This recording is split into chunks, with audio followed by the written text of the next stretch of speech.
सो टीचर आणि as a business woman तुम्ही mind call shift केलं, कारण खूप जणांना त्रास होता कोण डायरेक्ट का बिझनेसान येत ना, सो हे कॉल स्विच केलं तो कशें कितें केलें हांगासर? पयलीं म्हणजे हांवें केन्ना चिंतूंक नासलें की हांव बिझनसान वयतलें. हांव टिचिंगानूच आसलें, कित्याक म्हज्या घरान जे एनवायरमेंट आसलें ते टिचिंगाचेच आसलें. म्हाजो पप्पा ट्युशन्स घेतालो मॅथ्साचे घरा, म्हजी आवयूय टिचरूच आसली. सो एक घरान अशें म्हाका एक ते म्हणटात तशें पुशअप मेळलें तेंच्या कडल्यान की एक टिचींग करपाक जाय किंवा टिचिंगाचो इंट्रस्ट डेव्हलप जाल्लो. म्हळ्यार रक्तान नातं म्हणजे टिचिंगूच जाल्लें. हय हय म्हणूं येता. पण अदर सायड म्हाजे पळोवपाक गेलें जाल्यार म्हाका एक भितरल्यान हांव अशें खूब क्रिएटीव आसलें. म्हाका आर्ट मागीर कला ह्या क्षेत्रांत खूब आवड आसली. आनी हांव पयलीं पासून ल्हानपणा पासूनूच डान्स म्हणूं येता, फॅशन शो, मागीर नाटकांत पार्ट करप हें म्हाका खूब आवडटालें. कॉलेजींनी हांव करतालें. आनी टिचिंगान जेन्ना हांव गेलें तेन्ना एज अ टीचर हांवें म्हाका खूब यंग मायंड्स कडेन कम्युनिकेशन करपाक मेळ्ळें आनी त्या फिल्डान म्हाका खूब आवड निर्माण जाली. प्लस म्हाजी जी कला आसा पळय ती तेंच्या कडेन हांव म्हणजे तेंकां शिकोवन किंवा कितें कॉम्पिटिशनां आसा तितून तेंकां ट्रेन करप, फॅशन शो म्हटल्यार जाता, डान्स म्हटल्यार जाता. सो म्हाजी क्रिएटिविटी म्हाका थंयसर दाखोवपाक मेळ्ळी. सो तितून म्हाका खूब आवड निर्माण जाल्ली. आनी बिझनसा बद्दल हांवें केन्ना चिंतूंक नासलें, पण बिझनस हांव पळयत येयल्लें.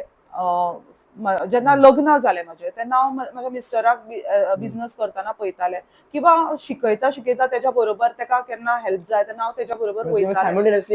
हय हय हय हांव वयतालें, फॅक्टरीन वयतालें आमच्या, मागीर काम पळयतालें किंवा तेका केन्ना गरज आसा तेन्ना तेका हेल्प करतालें.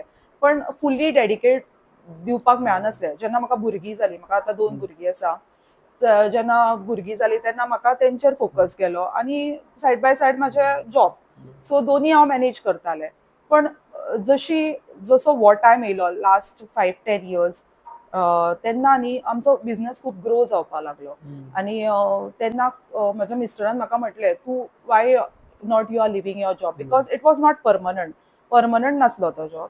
सो तूं जॉब सोड गो आनी आपल्याकूच मातशें हेल्प कर, हांगासरूच जॉयन जा, कित्याक आपलो कोण मनीस आसता तेन्ना एक वेगळें जाता.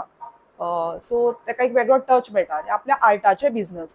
सो आपूण बिझनस आनी आर्ट हे दोनी सांबाळूंक आपल्याक मातसो डिफिकल्टी जाता. तुमकां तो भंय दिसोंक ना की आपल्याक जातलो किंवा आपल्याक बिझनस केन्ना चिंतूंक ना बिझनस करपाक जातलो? हय हय हय तो भंय आसलोच म्हाज्या मनान की म्हाका जावचें ना किंवा म्हाका भंय दिसतालो. पण तेजो सपोर्ट आसलो.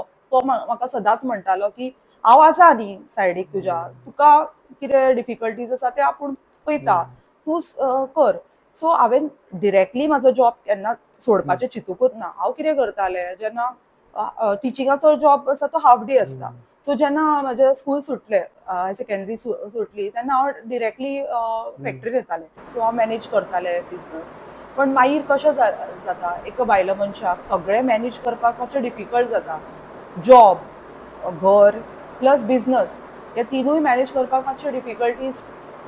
सो तेका लागून म्हाका अशें दिसलें की हांव बिझनसान आतां बिझनस मॅनेज करूं शकता, कित्याक आमचो ग्रो जाल्लो बिझनस त्या टायमार आनी म्हाका अशें म्हणजे सगळें मॅनेज करपाक लागलेलें हांव. म्हटल्यार तुमी हांगासरूच मॅनेजींग स्किल्स शिकपाक लागलेले ऑलरेडी मॅनेज करपा खातीर, काय मॅनेज करप ते